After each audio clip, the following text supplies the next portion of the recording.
So the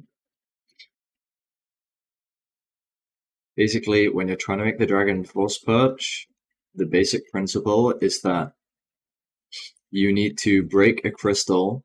The crystal that you break doesn't matter, but you need to break a crystal when the node that you're closest to is the same node that the dragon is closest to. And that will make it instantly start pathfinding towards you. That's what we call an insta-follow. And then you want to fly out to about 250 on your X. I'll explain why it's on the X in a minute. And you fly out here, the dragon follows you, you wait for it to fireball you. And because it's so far out, there's a really high chance to build perch, but you wait for it to perch, and then you fly back in. You craft your beds and you do the one cycle. So we do it east-west because it allows us to reliably overlap the bed crafting with the dragon perching.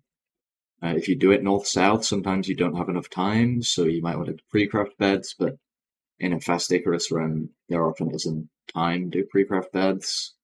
So we just do east-west for reliability. I mean, you can still one flat or sub one 100% of end fights, pretty much. So I'll try and do a few examples just to show the different situations you can end up in. So first of all, it's worth saying that a lot of the time you want to have a crossbow. It's much more reliable if you have a crossbow. So I'm going to wait here until the dragon comes to middle. And because we were closest to the same node, it's going to instantly follow me.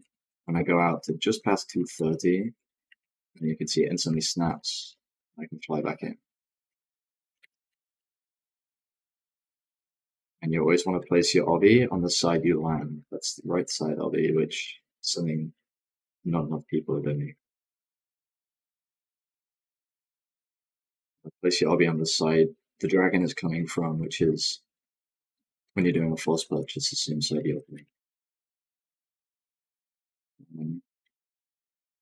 I'll do one here where I punch the crystal. So to punch the crystal, it's the same kind of idea, but what I'm going to do is I'm going to wait until the dragon is facing away from me, because the dragon will, when you break a crystal, it will. So the reason it pathfinds towards you is it wants to fireball you. It's gone into strafe mode. It wants to fireball you, but if you're within 50 blocks of it, it'll just fireball you instantly.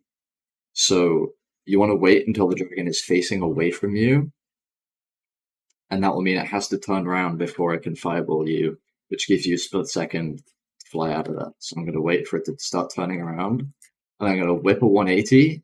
I was too slow. So yeah, sometimes depending on the height of the dragon and the height of the towers, it's really hard if you're punching it to not get fireballed. But if you do get fireballed, it's not over. You can still get a fast end fight. You just want to break another crystal and then fireball again. But you want to break another crystal, and then you can just wait out here at about 150 on your X, and eventually the dragon will follow you. You don't technically even need to break a crystal at all, but it is faster if you do. So yeah, I'm going to try and get a front dragon now. In terms of the electromechanics, usually you should only need 1 or 2 fireworks for a front dragon, but I like to use 3 for a back dragon. Got a front dragon here. If you see here, I'm as close as I can be to the crystal. It's very important that if you are punching the crystal, you land as close to it as you can, because I'll demonstrate after this one. If you land, just if you set up this setup to block the damage, just 1 or 2 blocks back, you will take a lot more damage. And well, again, I'm a bit out of practice in this, but if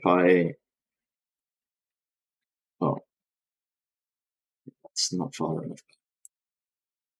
If I set up this a block further back, see, I take 2.5 hearts. If I do it hugging the crystal, I only take half a heart, so that's very important because, you know, often you're going to be on low health because it's such a fast run. Try to get a front dragon and demonstrate it. Okay, so this is something worth talking about. If I had a front dragon here and I didn't have a crossbow, this is like the only situation where it is almost impossible to get an insta-follow because you can't really, you can't punch this crystal and fly away. So if you do get this where you don't have a projectile and it's a caged crystal, you can just come over here and punch a different one and then just wait for the dragon to follow you. That's pretty much all you can do. So another important note, if you do have a crossbow, you want to be as high up as possible. And this is because there are, at each like point around the fountain that there is a node, there are two nodes. And if you are too low, you can sometimes be closer to the lower node, and the dragon is always going to be pretty high up, so you're not closest to the node that the dragon is closest to. That is the key point. You need to be closest to the node that the dragon is closest to. And if that's the case, then the dragon will follow you. And then if you do play on minimal particles, I like to tell my particles to all when I get out here, just so it's really obvious when the dragon snaps. You can check because it has this purple shit all over it, you know? Make sure you do your right side obby, and then you can easily craft your bets. And that's pretty much all there is to it. You just practice hitting the shots, and that's how you can sub one pretty much every Icarus end fight.